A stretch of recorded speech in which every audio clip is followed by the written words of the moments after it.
All right, y'all, sit back, relax. Let me give you a very long and thorough war update for Russia and Ukraine. So, Daily Mail here says, Russian convoy advancing on Kyiv has hardly moved in 3 days. Now, I want to say up front, almost everything you're about to see that's news from on the ground, you have to take with a grain of salt. Because there's, an intense propaganda effort on the Russian side and the Ukrainian side. And so it's really hard to get good information in the middle of a war. And this appears to be backed up by satellite evidence. The complicating factor is we don't really know exactly why it stalled. Some theories are they're stuck. Another theory is low morale. There are a range of reasons that are being given. I mean, it could also just be they're waiting to, apparently there's going to be another round of talks today, so maybe they're just waiting to see how that goes. I don't know. But at least the news backed up by satellite evidence is that a Russian convoy advancing on Kyiv has hardly moved. USA Today says, in stark contrast, European nations have flung open their borders to usher in more than 1 million people fleeing Ukraine, many of them the same nations that turned away refugees from the Middle East, Africa, and Asia. This is definitely something that I've been seeing a lot of. And we'll get to a little bit more on this later as well. You'll see some other tweets on this front. But yeah, it really is a night and day difference. Various European nations are just like, hey man, if you're Ukrainian and you come here, welcome. With open arms, we'll give you big hugs. And, we all know the deal with, refugees from Syria or Iraq or Afghanistan or Africa. And, this is a similar situation with the U.S. as well. I haven't seen a U.S. statement on welcoming in Ukrainians, but all these European countries are like, oh, you're welcome here. So, it's hard to look at the set of facts as they exist right now. It's hard to conclude anything other than it's racially motivated. It's like they are welcoming of other white people, but when it comes to brown people and black people, they're like, not so much. AFP News Agency, update, Germany will increase its weapons deliveries to Ukraine following the Russian invasion by sending 2,700 anti-aircraft missiles to the conflict zone, a government source tells AFP. Germany will deliver Strela-type anti-aircraft missiles of Soviet manufacture. So again, this speaks to how it's a new ballgame now, guys. The post-Cold War era is now over, and that's really clear. And now you have various European nations that are saying, oh, we're not going to, rely on the U.S. for our defense anymore. We're going to do our own defense spending. And so, Germany said at least 2% of their GDP is now going to go to defense spending. And to have, a German armament buildup is something that we literally haven't seen since World War II, when Germany was Nazi Germany and they built up their military. But now, of course, since this isn't Nazi Germany, everybody's sort of cheering for Germany to build up their military. And, Germany gets, I forget the exact number, it's about 50%, it might even be 60% of their natural gas from Russia, and for them to send Ukraine weapons, I mean, it really speaks to the fact that there's been a really strong backlash to Russia's invasion of Ukraine, and people are taking it very seriously. They feel like other territory, other sovereign states in Europe are in danger of Russian invasion. That's definitely the mindset. UN Human Rights Ukraine says, from February 24th to March 1st, we recorded 752 civilian casualties in context of Russia's military action against Ukraine. They say 227 killed, including 15 children, 525 injured, including 28 children, mostly caused by shelling and airstrikes. Real toll is much higher. So yeah, I tend to agree with that. These are just absolutely confirmed deaths. Again, fog of war, there's a lot of stuff we don't know in the moment. My guess is the number is way higher than this. And of course, listen, it totally busts up that that myth, the narrative from the Russian government of like, oh, just so everybody knows, we're only targeting military infrastructure. No, you're not. No, you're not. And again, I'll have more on that in a little bit. Another tweet here shows you some of the tactics that the Russian government is using, and it really boils down to terrorism in some instances. Reuters says, Russian troops enter the Ukrainian city of Kherson, forcing their way into the council building, the mayor said, after a day of after a day of conflicting claims over whether Moscow had made the first major gain of a city in its 8-day-long invasion. So this is still, people are still debating this, whether or not this really happened, but you can see some of the pictures here from the fighting. This is really, really wild stuff. Yeah, it's incredible to see these pictures coming out of there. So some people are saying Russia has taken this city. Others are saying that Ukrainians are still standing strong. Again, any stuff from on the ground, just take it with a grain of salt, because in the fog of war, it's difficult to get good information. You don't know what's Russian propaganda. You don't know what's Ukrainian propaganda. Horrible reports from the deputy mayor of Mariupol. Quote, residential areas heavily bombed. The situation is awful. We are near to a humanitarian catastrophe. We have been under more than 15 hours of continuous shelling without pause, and this is still ongoing right now. So again, look at this. Look at this. This notion that like, oh no, we're just going after military installments. Nonsense. Nonsense. Russia is attacking civilian areas, and there's a mountain of evidence for that. And there's no argument for it. I mean, that is, when the U.S. attacks civilian territory, we scream about it at the top of our lungs. I mean, we should be doing the same thing when it's Russia doing it. And, I'm going to do a separate segment that gets to the global community backlash against Russia, and because it deserves its own segment. And what you're going to see is, unfortunately, people have not really targeted their anger and their ire at Vladimir Putin and the Russian government and the oligarchs. Unfortunately, there's a lot of innocent people who are caught in the backlash here, where, regular Russian citizens and civilians are bearing the brunt of this. So again, whole separate segment on that, because there's so much information to go through. We'll get to that, but you can see here, Russia is attacking civilian areas in Ukraine, and that is no longer an open question. It no longer can be doubted. It is very clear. New York Times says, the U.S. delayed a test launch of an unarmed intercontinental ballistic missile. John Kirby, the Pentagon spokesman, said the delay was meant to avoid escalating tensions after President Vladimir Putin of Russia put his nuclear forces on heightened alert. So look, this is actually a phenomenal sign, in my opinion. And here's why.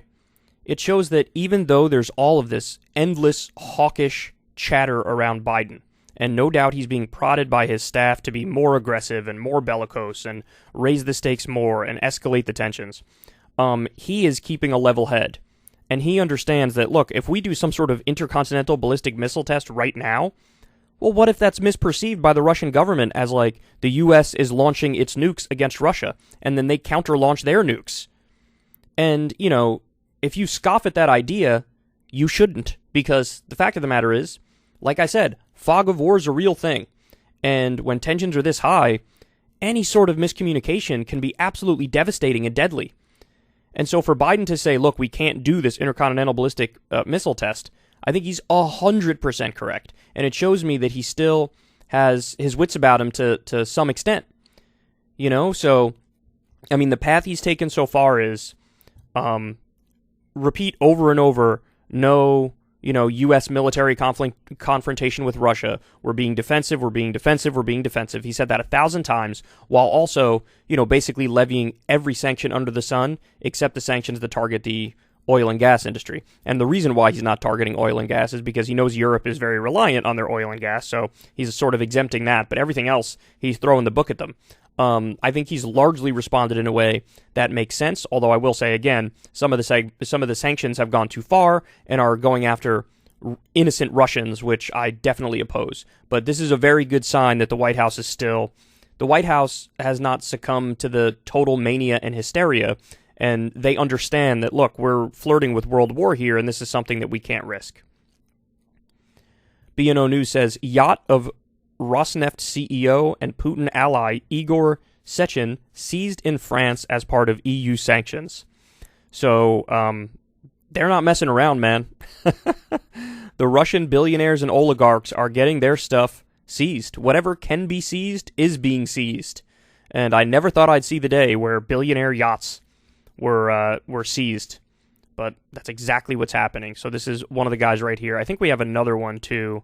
Yeah, here it is. Russian oligarch Alisher Usmanov's 500 million pound, 500-foot long mega yacht seized.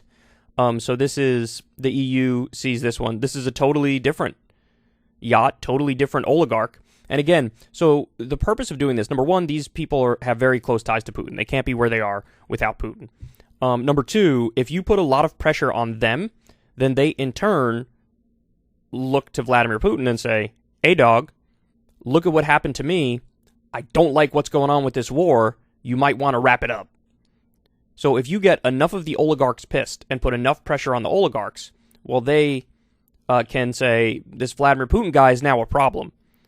And it's a different story when it comes to innocent civilians, because usually when you crack down on an entire country, including innocent people, they end up circling the wagons and saying, no, we're blaming the West now because the West put these sanctions on us. But when you do it to these oligarchs, I do think it's a different story. I do think they understand very well that none of this stuff would have been happening if Putin didn't do an illegal invasion of Ukraine. And so they might get dissatisfied with Putin and then, react and try to squeeze him out in one way or another. Now, the only problem here is Vladimir Putin has been in power for so long in Russia that I have no doubt that he has total authoritarian control of the country. It's not like here in the U.S. where really I think the people running the show are the billionaires and are the corporations. So there's like this donor class that really runs the government here in the U.S. I honestly believe that in Russia, the strong man really is on top. So the authoritarian leader really does have authoritarian control of virtually everything. And so it's tough to decide or tough to determine whether or not the billionaires really would have the power to, in one way or another, sort of squeeze out Putin. But that's the attempt here. And also just by virtue of the fact that we know Putin and the oligarchs are close, it's sort of like, well, you're going to go down too as a result of what he's doing. So we'll see what happens. But the sanctions that I support are all the ones that go after Vladimir Putin and the oligarchs. So this is something that I welcome. Daily Mail says, Russian trust in Putin has surged since the invasion of Ukraine, according to a state-run poll. So take this with a massive grain of salt. Study claims support is up from 60% to 71% as public are told shameless lies about the war. Russia's support for Putin has seemingly soared amid the invasion of Ukraine. Putin's approval rating went from 60 to 71% in less than a fortnight. I love the British language. The poll was conducted by FOM, a Russian state-owned research company. A separate poll, however, showed a near 50-50 split in support in major cities. That's fascinating. We'll come back to that. It comes as the widow of Putin's political mentor blasted the propaganda being pushed on Russian state television surrounding the ongoing war in Ukraine. I'm not even going to try to say that name. 69 years old, said Russian media was broadcasting shameless lies. Narasova was married to Putin's mentor and former mayor of St. Petersburg. So, okay, a couple things to say about this. Number one, it's a state-run poll. Take it with a massive grain of salt. It could be totally fabricated, pure propaganda. Okay. Having said that, let's assume for a second it's not. This wouldn't be totally out of step with what happens the world over when there's some sort of conflict. If you do a massive propaganda campaign and you push the idea that the nation's under threat, the nation's under threat, the nation's under threat, only I can save you and protect you, well, then it does historically happen that the leader gets a massively high approval rating. I mean, look at after 9/11 in the U.S., George W. Bush had over a 90% approval rating. And, then you had the build-up to the Iraq War and the Afghanistan War. We launched those wars. He still had a high approval rating at the beginning of those wars because the propaganda was so effective at making people believe, hey, we're under threat and I'm doing this to protect you. I'm doing this to save you. I'm your leader. And so, after a while when all the lies came out and the war was going poorly, then everything tapered off and went down. And, of course, Bush bottomed out at like a 26 or 28% approval rating, something ridiculously low like that. But that takes a while. So it is possible that his approval rating really is this high, but a piece of evidence in the other direction is it says a separate poll showed a near 50-50 split in support of major cities. Now, separate poll, I mean, look, I don't know who did that poll. Is it, another state-run poll? Is it some independent agency? I don't know. But a 50-50 split in support in major cities would honestly be almost historically low at the beginning of a war. Because, again, usually there's a propaganda effort and the war fever pitch is so high in the country that almost everybody supports it. That's what happened after 9/11 in the U.S. But a 50-50 split in the cities right now at the beginning of the war, that means that the Russian population is not really buying it. Because this is the highest it's going to be. The highest it's going to be is this 50-50, and it's only going to go down from here. So, and this is why you see a lot of people protesting in the streets of St. Petersburg and Moscow that we've gone over 1,700 people arrested the other day.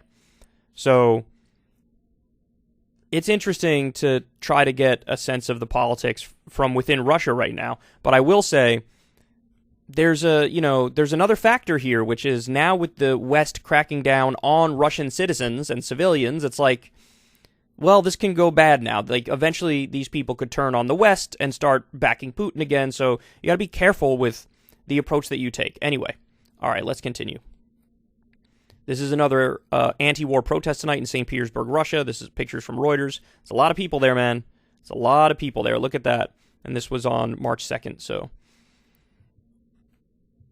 Lee Camp says, my podcast, Moment of Clarity, has been removed from Spotify. Let it be known, you can do anti-women, anti-trans, or racist content on Spotify, but you can't be anti-war. That's not allowed. So Lee either was affiliated with RT or is affiliated with RT, so this is part of like the RT crackdown. I did a separate segment on this the other day. You guys can go check it out. But look, I disagree as much as humanly possible with banning RT and banning things that push a different narrative. Even if you acknowledge and you believe RT is just given flat out, Vladimir Putin's propaganda right now. Even if you believe that, I think that's all the more reason to allow it. You want to see what, the Russian state line is, the ultra-nationalist line is, Vladimir Putin's line is. You want to understand their arguments. You want to get where they're coming from. And then, of course, there's the argument of, this is the slippery slope of all time. If you're saying we can't have state-affiliated media make the case of that particular government, well, then you're going to have to ban the BBC. You're going to have to ban PBS. I would argue in the U.S. corporate media, since all the so-called journalists just are stenographers to the intelligence agencies and report whatever the hell they want them to put out there, including war propaganda, well, then you'd have to ban corporate media too. So it's just, you can't have this wildly inconsistent standard. And I said it before about RT. A lot of the stuff I've seen since the invasion has been just absolutely mental. But there's also instances of Tom Hartman used to do a show there. Ed Schultz used to do a show there. Abby Martin used to do a show there. These people are great, and they do a much better job than any corporate media journalist. So, I mean, I couldn't disagree more. It's this war fever pitch and this backlash, which is now leading the West to make a bunch of really horrendous decisions. Russia ordered VOA's, that's Voice of America's, Russian website to delete an article or be blocked, the broadcaster says, adding that it will not comply. So, this is the exact same problem, but now happening in Russia. We covered a story the other day as well. Russia banned all these independent media outlets. Anybody who presents like a pro-Ukrainian perspective in Russia is now being banned. And so, VOA, Voice of America, that's like, if RT is Russian propaganda here in the U.S., VOA is American propaganda there in Russia. And so they're banning that. Now, Russia's even gone above and beyond this because they banned the TV, they didn't ban, they bombed the TV tower in Kyiv. Or was it Kyiv or another city? It was I think it was Kyiv, but it may have been another city. They bombed a TV tower to just take out the ability of Ukrainian TV to get out to the people of Ukraine. So everybody's waging this information war, and everybody's trying to ban the propaganda from the other side. And one thing we should all agree on, regardless of what your thoughts are on this conflict and this war, you got to allow everybody to talk. You got to allow everybody to not be censored. And unfortunately, very few people are of that opinion right now. Breaking, more than 1 million refugees have fled Ukraine to neighboring countries. 1 million. And what, the war been going on for a week? You got 1 million? Good googly moogly. That's wild, man. That's so much.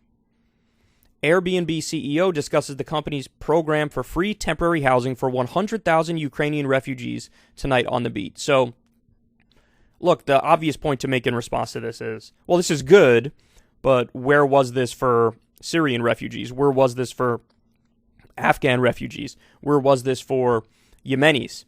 The fact of the matter is, we simply don't have the same level of care or concern or sympathy for the refugees that our policies helped create. And we should. If anything, we should have even more sympathy because we helped create them. I mean, we're aiding and abetting a genocide in Yemen right now. It's Biden sanctions that are starving people in Afghanistan right now. So it's hard to conclude anything other than it has to do with the color of their skin. It really is. Because everybody's swinging their doors open for Ukrainian refugees, but we got so many refugees from Libya and Syria and Iraq and Afghanistan and Yemen, and nobody wants to help them at all. And in fact, laws are being passed to do the opposite of that in many places. Breaking: International Criminal Court formally opens investigation into possible war crimes in Ukraine. So, it's a welcome development. However, I will say what's likely to happen is Russia will just pull out of the International Criminal Court. Now, why will they do that? Because they don't want to be tried on war crimes. And this is something that there's a precedent for. The U.S. pulled out of the International Criminal Court, namely after we were told we couldn't sanction medicine that was going into Iran. We responded to that by saying, we disagree, and then pulling out of the International Criminal Court. So, I expect Russia to do the same thing. Got to keep it real with you guys. And I got this fact through fairness and accuracy in reporting. The International Criminal Court has almost solely convicted African dictators on crimes. So the likelihood of them getting, a leader of a powerful country convicted is very, very low. The likelihood of them getting some powerful white leader is very, very low.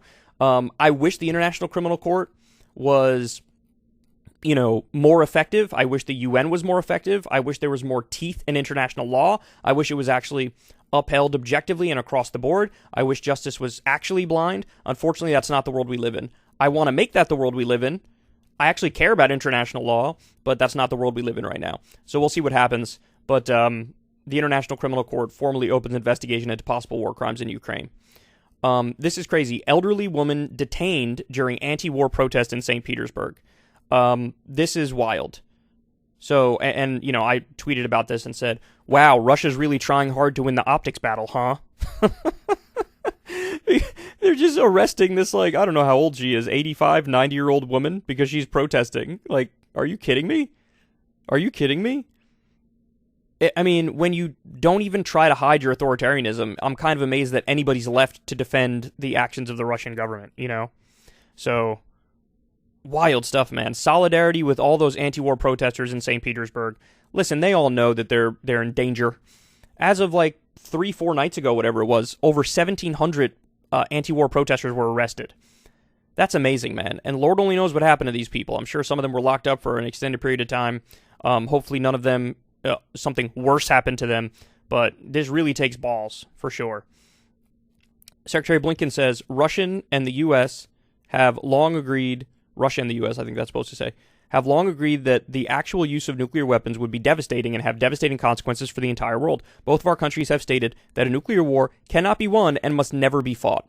So, look, on the one hand, it's positive that he's saying this, but on the other hand, as I was reading this the first time, my thought was, the fact that you have to say it tells me everybody's kind of concerned that it might happen. So, it's like that old joke. My "there will not be a nuclear war" shirt has a lot of people asking questions already answered by my shirt. So anyway, I hope you guys are building your nuclear fallout bunkers because I want to join you in there.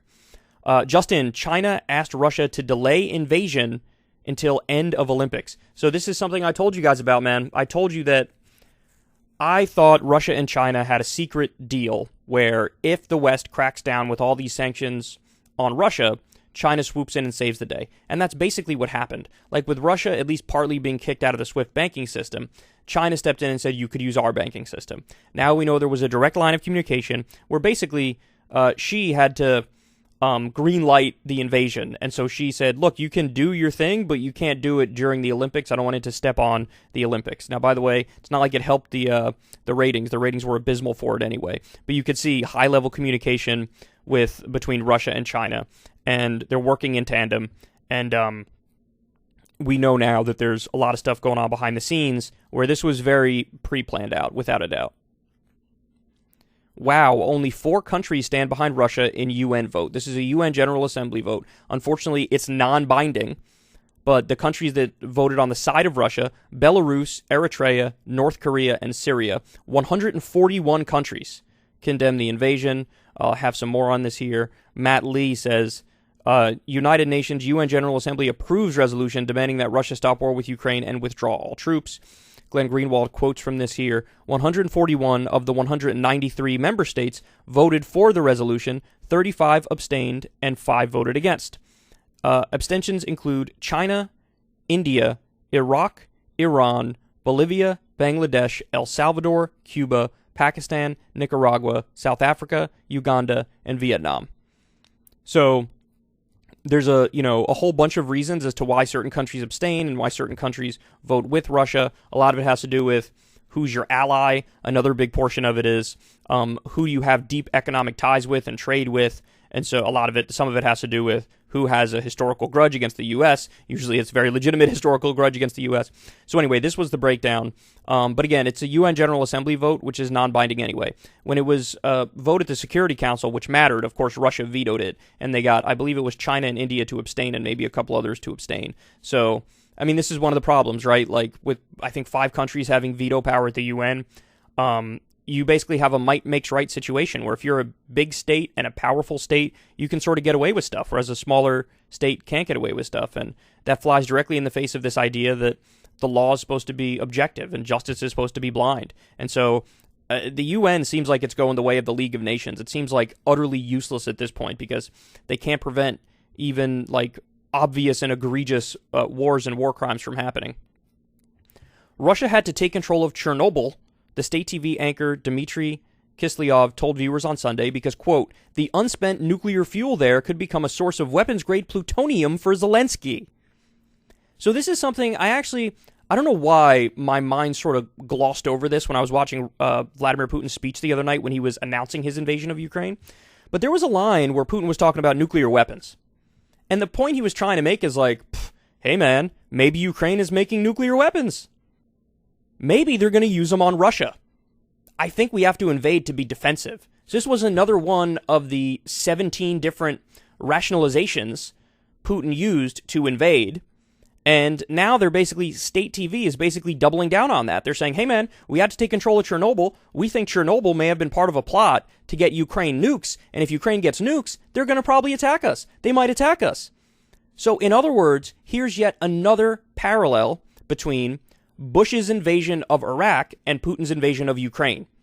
This was one of the BS reasons that George W. Bush trotted out, oh, Saddam has weapons of mass destruction, and the implication was, oh, he's going to use it against us if he does have it. That was total nonsense. That was total BS.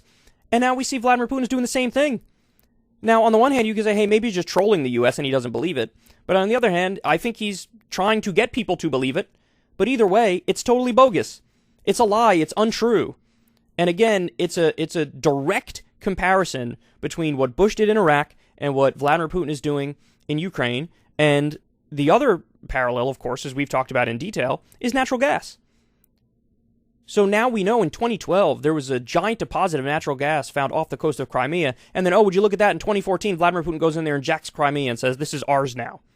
There was also natural gas found in the west and the east of Ukraine. And, wow, would you look at that? Putin didn't just invade the eastern portion of the country, where he claims they're separatist regions and they want to be part of Russia, etc. He didn't just do that. He also is trying to take over Kyiv. He's also trying to take over the western portion of the country. So, between the wanting the natural gas and lying about weapons of mass destruction, this is looking so much like the intentionality behind Bush's invasion of Iraq. Like, there are so many parallels here. Now, we have no idea if it's going to last as long as the invasion of Iraq did and the war in Iraq did. I mean, it's still going on, so I tend to doubt it's going to last that long, right? if we're all still here and we all don't die in a nuclear extermination. But there are many, many parallels, man. And just this idea, like, if Ukraine even had nuclear weapons, this idea that they would just launch on Moscow immediately, how stupid is that? Of course they wouldn't do that. They know they'd be wiped out in a minute if they did that anyway. I mean, this is crazy, this idea that they would launch some sort of offensive nukes against Moscow. Even the idea, look, I never would have expanded NATO in the first place, because I can understand the perception that that's like an aggressive action. I know the U.S. wouldn't like it if Mexico had Russian weapons or Canada had Russian weapons and formed some sort of alliance. But nobody ever brings up the fact that NATO wasn't going to launch an offensive attack against Russia. Vladimir Putin has nuclear weapons. Even if the West wanted Vladimir Putin out, they couldn't take him out because he has nuclear weapons.